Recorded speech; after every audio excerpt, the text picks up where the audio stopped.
अब engineering mechanics आपका जो होगा ये दो टाइप का, एक सॉलिड मैकेनिक्स और दूसरा आपका होगा फ्लूइड मैकेनिक्स। इसको हम लोग मैकेनिक्स ऑफ सॉलिड नाम से भी जानते हैं। इसको हम लोग किस नाम से जानते हैं? Mechanics of solids. Mechanics of solids को हम लोग हिंदी में क्या कहते हैं? ठोस यांत्रिकी कहते हैं।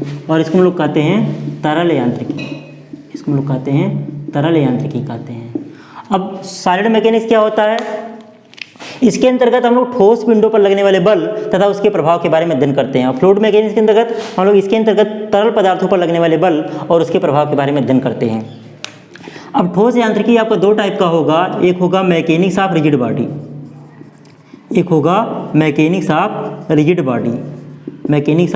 रिजिड बॉडी, और दूसरा होगा मैकेनिक्स ऑफ डिफॉर्मेबल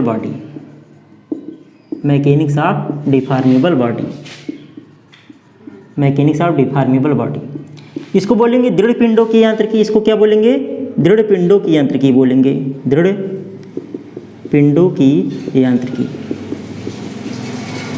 और इसे हम लोग बोलेंगे विरूपित पिंडों की यांत्रिकी। इसको क्या बोलेंगे? विरूपित पिंडों की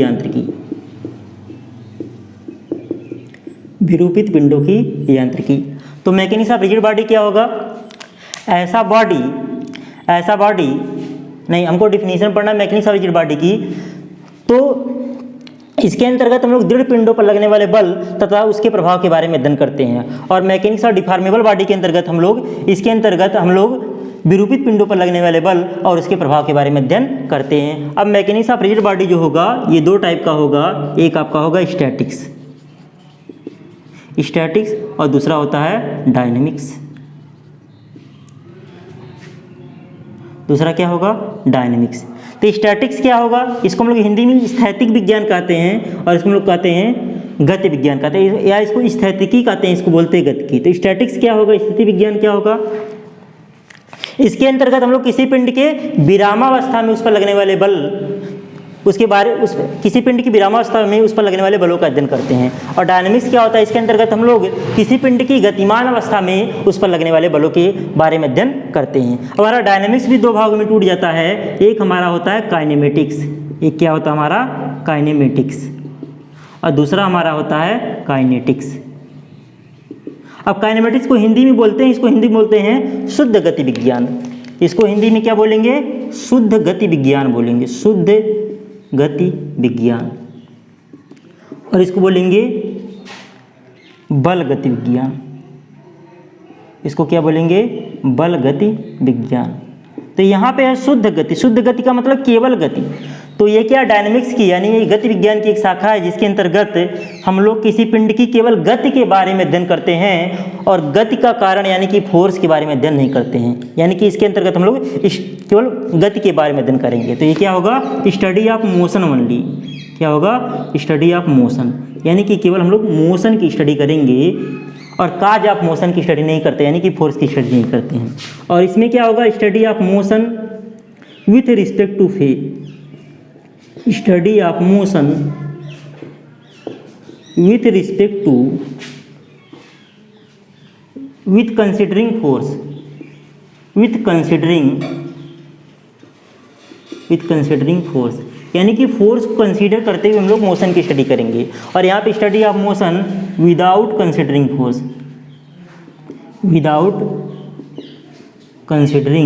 फोर्स, यानी कि हम लोग बिना फोर्स को कंसीडर करते हुए केवल मोशन की स्टडी करेंगे। तो काइनेमेटिक्स क्या होगा? मतलब इसके अंतर्गत हम लोग किसी पिंड की केवल गति के बारे में अध्ययन करते हैं, गति के कारण यानी कि बल के बारे में अध्ययन नहीं करते हैं। और इसके अंतर्गत हम लोग किसी पिंड की गति तथा उस पर लगने वाले बल दोनों का अध्ययन करते हैं। तो यहाँ पे आपका डिफिनीशन हो गया, जो यहाँ पे था आपका सब्जेक्ट मैकेनिक्स ऑफ सॉलिड्स। तो यहाँ पे मैकेनिक्स ऑफ सॉलिड की हमने डिफिनीशन बता दिया है। ये क्या होता है? इसके अंतर्गत हम लोग किसी ठोस पिंड पर लगने वाले बल तथा उसके प्रभाव के बारे में अध्ययन करते हैं। अब स्ट्रक्चरल मैकेनिक्स क्या है? इसके पहले हम लोग इसी सब्जेक्ट को हम लोग पढ़ते थे स्ट्रेंथ ऑफ मटेरियल के नाम से। 2 साल पहले इस सब्जेक्ट का नाम हुआ करता था स्ट्रेंथ ऑफ मटेरियल। पिछले साल सिलेबस चेंज हुआ है तो बुक का नाम भी चेंज कर दिया है। बाकी सारे कंटेंट आपके पुराने वाले ही हैं, कुछ 1-2 चैप्टर इधर उधर हुए हैं। तो पहले सब्जेक्ट का नाम क्या था? Strength of material, strength of material. Hindi में बोलते थे पदार्थों की सामर्थ्य। तो इसकी स्टडी, इसकी डिफिनीशन क्या होती है? In strength of material, short में लोग सोम कहते थे। In strength of material study is deal with change in shape and size of a deformable body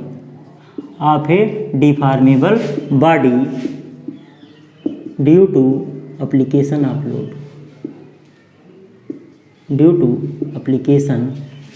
load. यानी कि हिंदी में क्या बोलेंगे कि पदार्थों की सामर्थ्य, हिंदी में डिफिनीशन क्या होगी? पदार्थों की सामर्थ्य विषय के अंतर्गत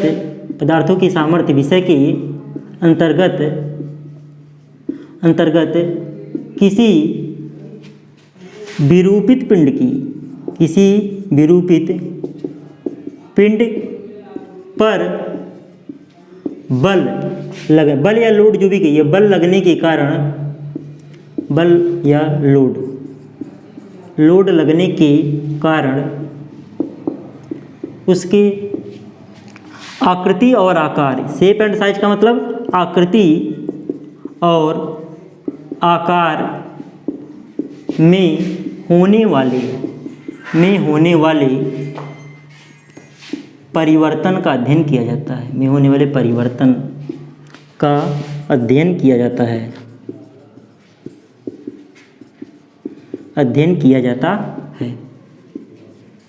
तो हमारा जो स्ट्रेंथ ऑफ मटेरियल था सब्जेक्ट, उसकी डिफिनीशन क्या थी? इस विषय के अंतर्गत हम लोग जो है किसी विरूपित पिंड पर लोड लगने के कारण उसके शेप और साइज यानी कि आकृति और आकार में होने वाले परिवर्तन का अध्ययन हम लोग करते हैं। तो वही हमारा सब्जेक्ट का नाम हो गया स्ट्रक्चरल मैकेनिक्स। तो इसके अंतर्गत भी हम लोग वही अध्ययन करेंगे जो हम लोग स्ट्रेंथ ऑफ मटेरियल में पहले करते थे। स्ट्रक्चरल मैकेनिक्स कहें या स्ट्रेंथ ऑफ मटेरियल करें, दोनों की परिभाषाएँ क्या होंगी? लगभग एक समान होंगी।